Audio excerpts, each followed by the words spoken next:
Hey,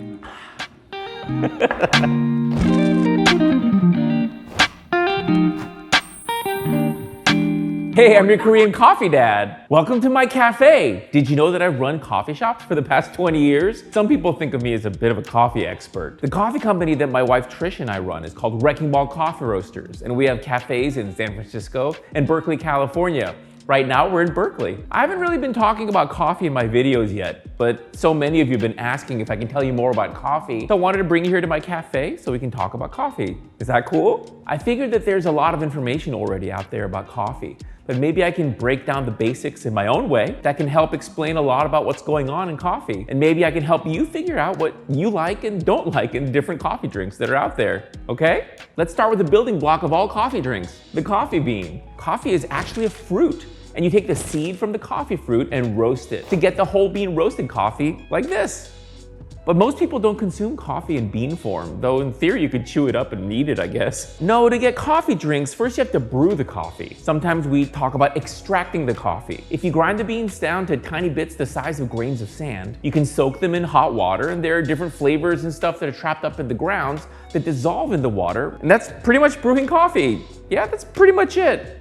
I mean, there's more to it than that, but that's the basic idea. So we can take a paper filter, pour hot water on top, and the filtered brew drips down into a container. That's what we call drip coffee. This particular technique we call pour over coffee. But you know those drip machines you see at home or at coffee shops? They all work using the same idea. Hot water dripped or poured onto coffee grounds, filtered through special paper, and there we have it. I think it's worth mentioning that coffee is mostly considered an adult drink. Most people think it's not good for kids to drink coffee because of the caffeine. The fact is, coffee has some bitter flavors that make it kind of yucky for kids. As you get older, you start to get used to the bitter flavors in food and drink. Kids aren't supposed to like bitter things. It's in our biology. Even for adults, coffee can be overly bitter sometimes. I'll tell you a little secret. Some coffees are more bitter than others. Dark roasted coffee can have kind of a burnt bitter taste, but I like coffee that's roasted and brewed just right.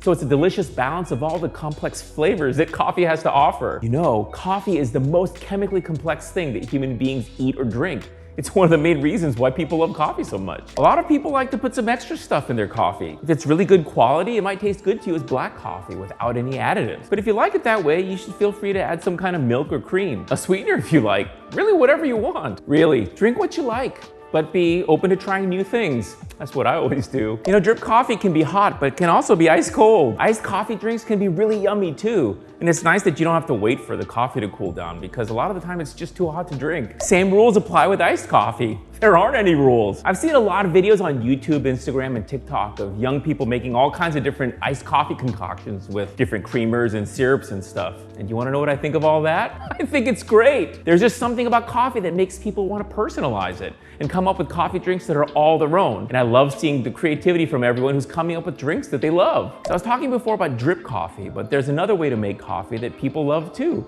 Espresso. The core idea is the same, coffee grounds and hot water. But by adding a lot of pressure in a fancy machine, you get this syrupy, concentrated coffee that you can enjoy on its own or in all kinds of espresso drinks. Steam a few ounces of milk and add it to the espresso, you get a cappuccino. Steam more milk for a bigger drink and we call it a cafe latte. These are fine, but they're not my best work, okay? You can make a latte but add some chocolate and you have a cafe mocha. And you can take any of these drinks and make an iced version too. You can use dairy milk or a milk alternative like oat or almond milk. No matter what kind of coffee drink you like, it's always important to consider all the people who are involved in bringing you the coffee drinks that you enjoy. Whether it's the barista who's making your drink or the coffee farmers who grew the coffee plants. How we buy coffee, where we buy it from, and how the people we're buying it from are treating their employees and suppliers, it all adds up to make a difference in other people's lives, their well-being, health, and safety. We can't always take the time to learn what we need to know about what we buy, but especially if we're drinking it every day, maybe coffee is something worth taking the time for. Always make sure that cafe baristas are getting tipped at least $1 for anything, and hopefully more if you can afford it. And find out if the coffee roasters are making the effort to source ethically and fairly. Coffee is yummy and fun, but if it's taking away from other people's lives, it makes it not worth it, you know?